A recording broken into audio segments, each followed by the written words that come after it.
Hi, I'm Merav Oren, and I'm happy to host you on my podcast, What's Your Foodish, where I meet the most interesting people to talk about their home, their childhood, family, and memories from the dinner table. And today in this new episode, I'm happy to host Jake Cohen with an amazing cookbook, Jewish, and almost 1 million followers I saw already. Jake is definitely one of the leaders of the Jewish food global scene, and we are also very proud to have him as a member of our advisory board. So Jake, so happy to have you here today as my guest. So excited to be here. And yalla, let's start. And let's start from the beginning.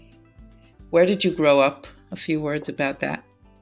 Yeah, I grew up in Queens here in New York City, and it's a very common Ashkenazi Jewish story. You think of kind of these huge communities, very much so if you've ever seen The Marvelous Mrs. Maisel, of that kind of influx of Jews to New York, obviously spread throughout Manhattan. And then as they began to truly build some families and communities, many of them moved out to Queens, to Forest Hills, like they do in the show. And that is where most of my family moved and lived, and that's where my mother was born and raised. And then I grew up just a couple of towns over in Bayside, and it was this very interesting upbringing because you grow up in such a Jewish place like New York, so it's so instilled in your everyday. But at the same time, since it's such a global area, and Queens especially compared to the rest of the city, Queens itself, I believe, is the county in America with the most number of languages spoken. Hundreds and hundreds of languages are spoken here because we just have such a diverse community. So with that, you grow up with such a emphasis on kind of the neighboring communities as well. You grow up with so much Italian American food. You grow up with so much Chinese American food, in addition to lots of regional Asian cuisine, which I was always obsessed with. So it's an interesting upbringing. And speaking of that in your family, like your grandparents, I understand Ashkenazi, but where they come from? Yeah. So Where did they grow up? Yeah. On my mother's side, so my grandmother was a hidden child. Their family were Polish Jews that were living in Belgium at the time when she was hidden. They were sent to work camps and luckily survived, not very well, but they survived. And then they had two more kids, my aunt and uncle, and then my great-grandparents had divorced, and my great-grandmother brought her three kids to America. Your great-grandparents were divorced? It's kind of unusual for those ages, no? It was again, and this is always through the lens of the stories that are told, because I don't know the exact specifics, but according to my grandmother, it was a result of the kind of brain trauma that my great-grandfather experienced from the beatings in the camps turned him violent. And that was that.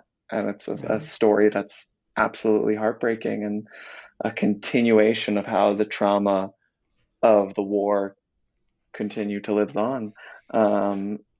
So yeah, that was always the story. So my great-grandmother took three kids, supported them all, brought them to New York. And then my grandfather's side, they were German Jews that were also surprisingly living in Belgium. And the story is that his father was on a work trip with his brother, and they got captured, and they were sent to the work camp in Saint-Cyprien in France, and then they were sent to the kind of the prison or barracks in Bordeaux, where he was able to escape and hide out for a couple of months before making his way back to Belgium, grabbed his wife and my grandfather, and they hopped on the last ship from Belgium to New York. However, at New York, the ship was turned away, and it ended up landing in Havana, where they settled for many years. It's where my aunt was born and raised. And then right before the revolution, they left Cuba to come to New York. Wow. And the story that I love, and that's like why I'm like such a diehard New Yorker, because you just have all of these things. I grew up going to uh, this beach club on Atlantic Beach called Silver Point, and it's just where we always went. It's where my grandparents had an end cabana, which was like the very like coveted thing because there were so few of them. Where we had like this cabana on the beach with a kitchen, full kitchen, and living room, and we would sleep over. But it wasn't until I was much older that I realized that I learned that that's how they actually met, is that they would see each other. They were both living in Queens, and they would see each other occasionally on the subway. And my grandmother would always kind of talk about him in French to her friend. And she didn't realize that he also spoke French since they were from Belgium. And then Oh, they had mutual friend groups that met at Silver Point one summer, and he gave her a ride home, and the rest was history. wow, what a story. And so much of New York is so well preserved. So like obviously the beach club was where I grew up going. They would go on dates at Eddie's Sweet Shop, which is this like old school ice cream parlor in Forest Hills that I would go to as a kid, and have been lucky enough to even bring now my husband to. Um, so that's kind of the really amazing thing of being able to have these kinds of connections that span generations.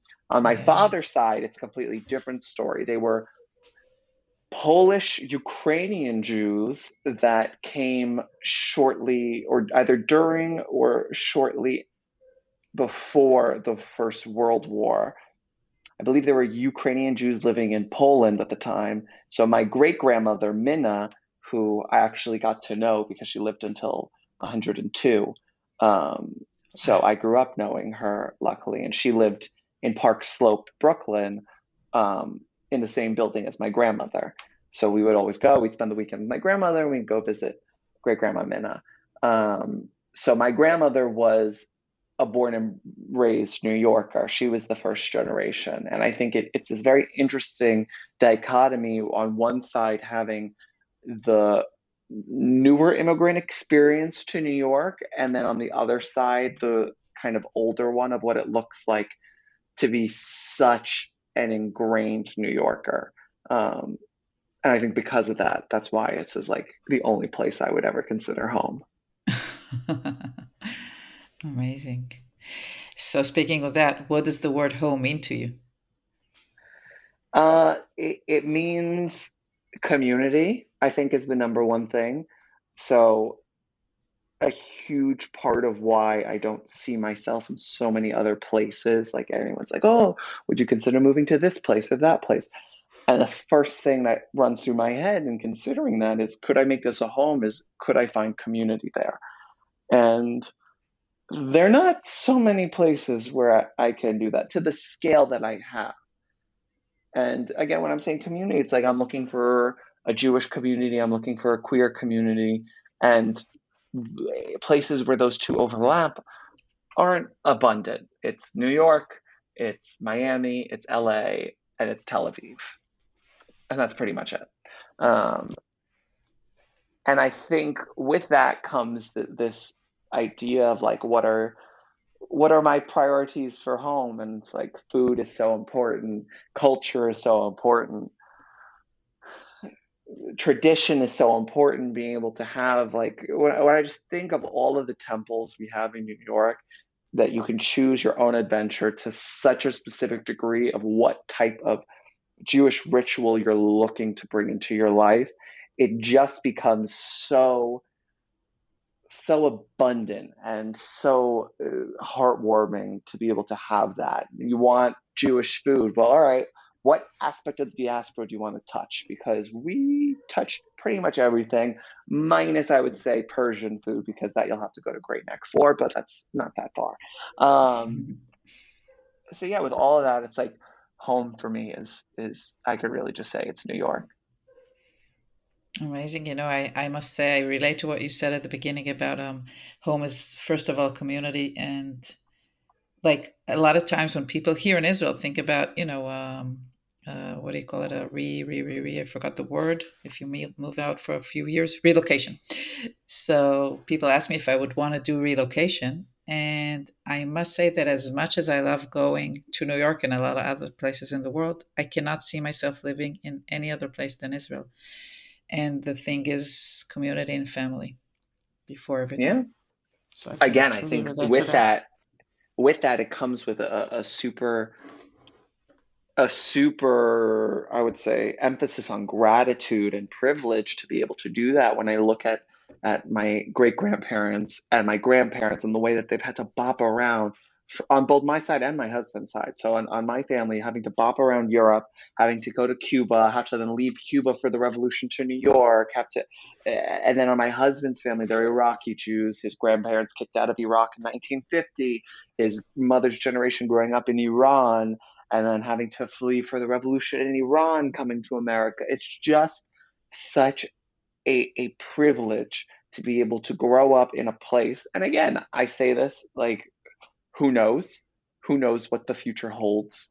And I think that's something that's Yeah. really ingrained in our community is to always be ready, and to be having those kinds of conversations that you can never be too sure about the world and where you're living and calling home as a safe haven. Um, but it is a drastic difference in terms of upbringing. Yeah. Agree. Totally. Tell me, what is your earliest memory related to food and home? I think everyone's always like, "Oh, you must have come from this family of incredible cooks," and everyone has their things. I wouldn't say that everyone like I have any like Julia Childs in my family, Yeah. but I have like my grandmother's a wonderful cook. Well, she was a wonderful cook when she not that she's still with us. She just doesn't like to cook as much. Um, but uh, when I think of eating and food and even my mother, like she has a couple of dishes that are really good. They're always tied to the Jewish holidays because those were, other with the exception of Thanksgiving, that was really the only reason that she would cook, that people would really gather, would be for the Jewish holidays. So to have that kind of association with ritual around Judaism and have it tied so deeply to hospitality, it was something that was very important from an early age. Yeah.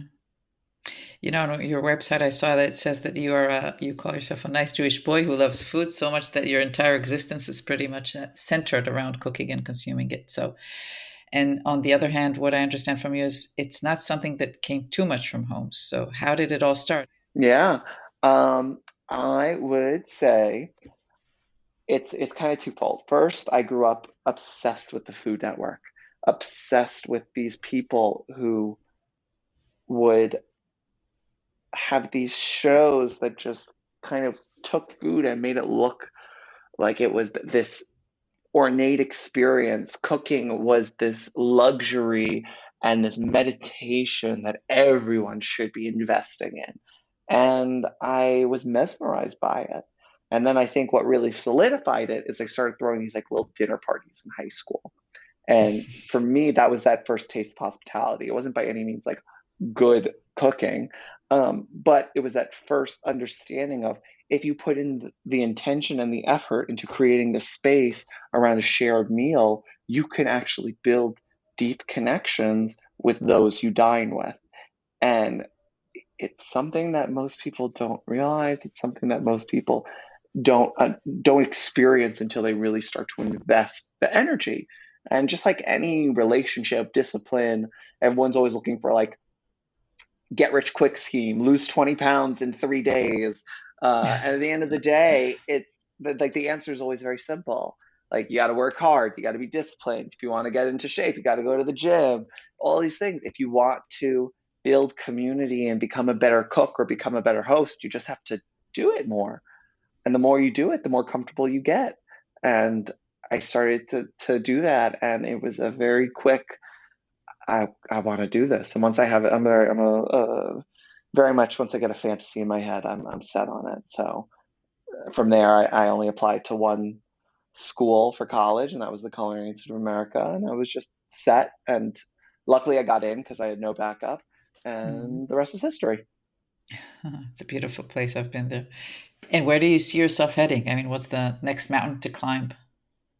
I would say more. I think I never try to be set on next. I think too often people are so set on like, all right, great, congratulations on this. What's next? What's bigger? What's better? Mm. And I'm someone who's looking more so like, how do I stay as engaged as I am into what I'm doing and really like sit with the presence of how my work impacts the Jewish community, my own community, and from there, how do I continue to like fuel my creativity? And with that, like it requires a great deal of time off, a great deal of focus less on the next bigger, better, and more so about lasering in on like what am I actually preaching. So much of what I'm preaching is around this concept of hosting Shabbat, this concept of hospitality and throwing yourself into cooking for others. So I really just need to take that time to cook for those who I love. So I would say the next mountain is continuing on this journey, continuing to preserve more recipes from my family, continuing to preserve more recipes from my husband's family, continuing to host more Shabbats. I think that's the biggest success. I think there's nothing more that I would consider a failure than if I conquer the next mountain and become twice as famous or X, Y, and Z, and I no longer have the time to do the things that bring me the most joy. Oh, I love what you just said. Really. At Foodish, we're dealing with the Jewish identity and culture through food, and I think in your cookbook in Jewish, it's exactly that, and what you just said now, and also in your book, you're doing it in such a, I would call it a fun way. I mean, celebrating your heritage, which also we know that these days is not that easy. But anyway, except for Shabbat and hosting and so that, can you share with me like one of your favorite dishes that will take you back in time? For me, it's always been, I think, brisket. I would say it's somewhere in between brisket and matzo ball soup. Matzo ball soup for sure, because it's one of the few Jewish foods that extends outside of the holidays, for times when you're sick. And when you think about like you're sick, you need to be nourished, and to have that association of nourishment with a Jewish food, so huge. But and I'm gonna lie now because I'm gonna say there's three foods. We're gonna make it a trio. So it was matzo ball soup because it's tied to nourishment, brisket because it's tied to I think both history as well as I think there's something really luxurious about a braise and something that doesn't have many ingredients and just letting time be the most important factor in turning something into magic, and the Mhm. just the reaction that you get when you host people and serve a brisket is just next level. And then last but not least, I would say challah. And I say it last because I didn't really grow up with like a family that made challah from scratch. But when I started doing it, I just became obsessed with the meditation of it. And I think the idea of baking bread is super intimate. It's a big difference between growing up in Israel and anywhere else, I think, in the world. Because here in Israel, speaking of growing up with challah in your house, when you grow up in Israel, from the day you go to kindergarten, every Friday when you go back home, we make challah at the kindergarten, and all of the young parents are waiting for their children to come back home with the challah, with the sweet challah that they made in their kindergarten. And it's like it's really a ritual. When my kids were very young, we used to wait for them, to come back from the kindergarten with this small sweet challah, and that would open your Shabbat. And everybody here, it's just Friday morning. That's it.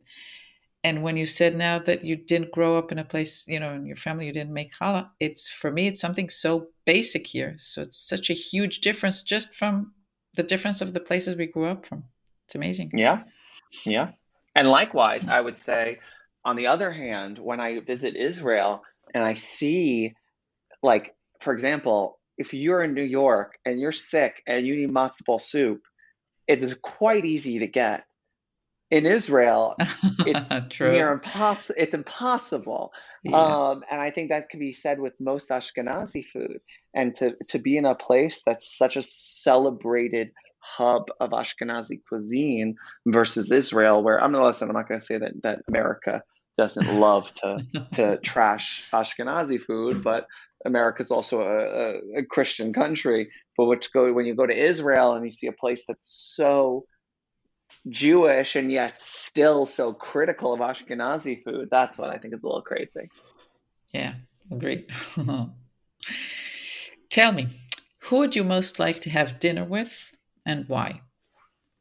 And you can choose someone that is from everywhere, but also maybe is not with us anymore. I think that I would want to have dinner with some of like with all of my great grandparents. I think so much of our history is lost, and we have some forms of preservation, but we really don't have that connection. Like some families are blessed to have, most are in the same boat because the war had destroyed so much of the storytelling and preservation. But for me, to be able to have that connection is, I think, crucial. And that's all I would want. And who would you like to cook you a comfort meal? And what would that be? Interesting. Interesting. I don't know. I would say, I mean, listen, I think that it's, I am not one who's typically allows to be taken care of like that, almost to a fault. Um, but for me, I think one of the blessings is being in a place where I would say the answer to that is anyone who loves me, because anyone who loves me, who's cooking for me, that means that they're sharing that love through food, which is what I do for others. So when I have it reciprocated, whether from my family, my husband's family, from friends, it's a super special feeling. And a lot of people are like, "Oh, I'm so afraid to cook for me," and it's like that's like a burden that they put on me, where it's like, no, no, no, this is a you problem that you need to get out of your head.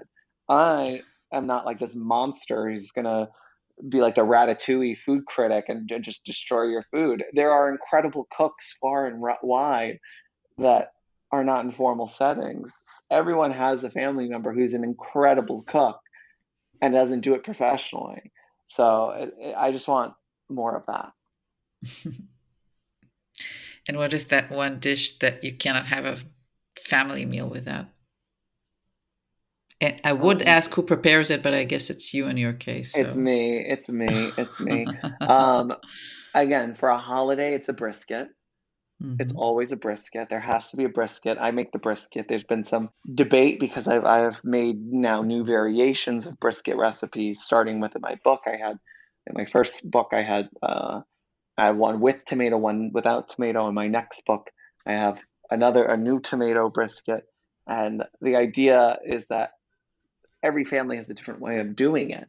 But for me, I think that's the kind of like beauty of something so simple as like this one slab of meat that needs to be braised can be made so many different ways depending on your family, their food ways, how you ended up making it. And that's the beauty. There's this one story a friend of mine told that his mother would always cut off the end of the meat before searing it and braising it, and that's what the grandmother did, and the mother continued to do that. And one day, they're like, "Why do you do that?" And it's because, oh, that's what my mother did. And when they dug in, it came down to the fact that like she just never had a pot that was big enough. Um, and yet this tradition continued just because that's what they thought you do. And we see that so often, whether that's with a specific ingredient, adding Lipton soup mix to your brisket, or making using the point cut because you want to have the decal attached. Like all of this is it's tied to family, and I think that's the fun part when a recipe is so uniquely rooted in your history. What does a Shabbat dinner look like at your place? I mean, what's the tradition? You said you host a lot of people. The Shabbat looks like true hospitality. It looks like I want everyone here just bringing themselves, not focused on having to do anything. I do not delegate recipes or things.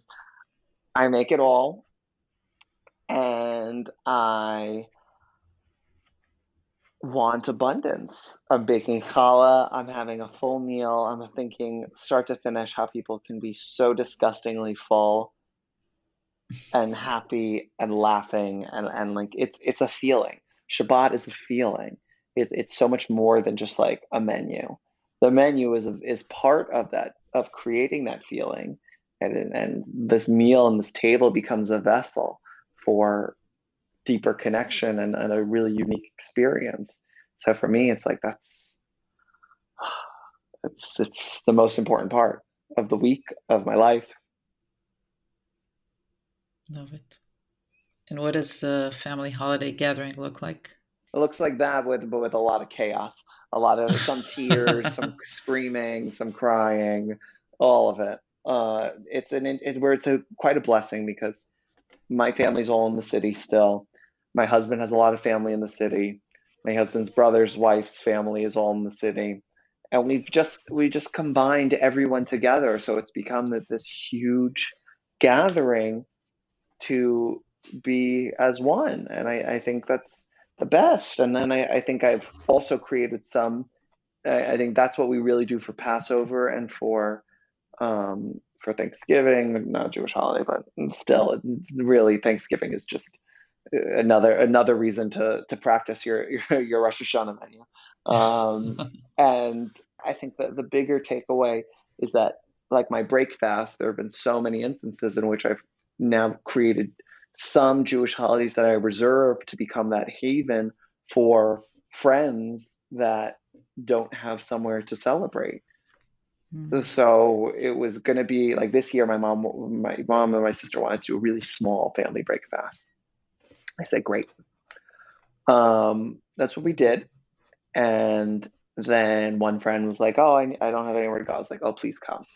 And it turned from that into 20 people coming because I want to be that home for anyone who needs a place to celebrate. And if that's the difference between them continuing to celebrate Jewish ritual or just not celebrating it at all, then you better believe that I'm going to like do the work to make sure that happens, because that's like a huge issue that we're seeing in my generation in America of they're not home for the holidays. It's not as emphasized by their family because they're secular.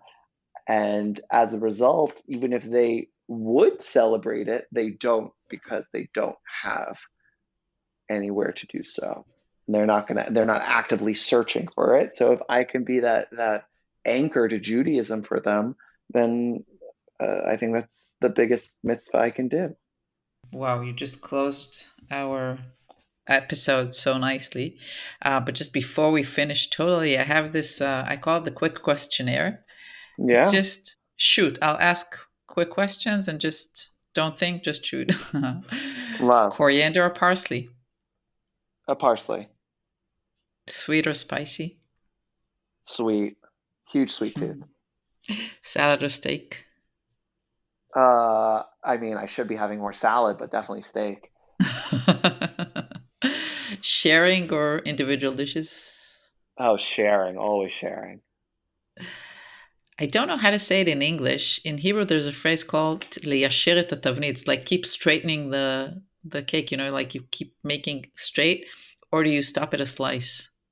Yeah, no, it's funny. I have what so in my next book it's all about Jewish food in the everyday, and that's something I talk about in my desserts are split between snacking cakes and cookies, as in like sweets that you would just have out on the counter. When you think of Jewish hospitality, it's like you come over, you have some coffee. It's like, oh, Mhm. you want something sweet? Have a slice of cake. And there's this expression whenever whenever you serve cake to any Jewish woman, it's always, oh, just a sliver, please.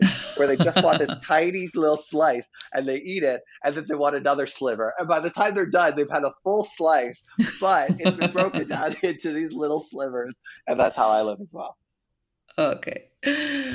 Breakfast or dinner? Dinner. Again, I'm not sure that the English version I'm saying is correct, but in Hebrew, I would say over the counter or at the table. Solo, over the counter, with others at the table. Okay. Start the meal with salads or soup. Soup. Soup is life. There's not enough focus on soup in the world. Okay, and the last one is challah or sour bread. I guess I know the answer. Sourdough? Oh, obviously challah. Sourdough. So listen, this was a lot of fun for me, and I want to say a big thank you for being with me. Anytime. I always down to chat food with you.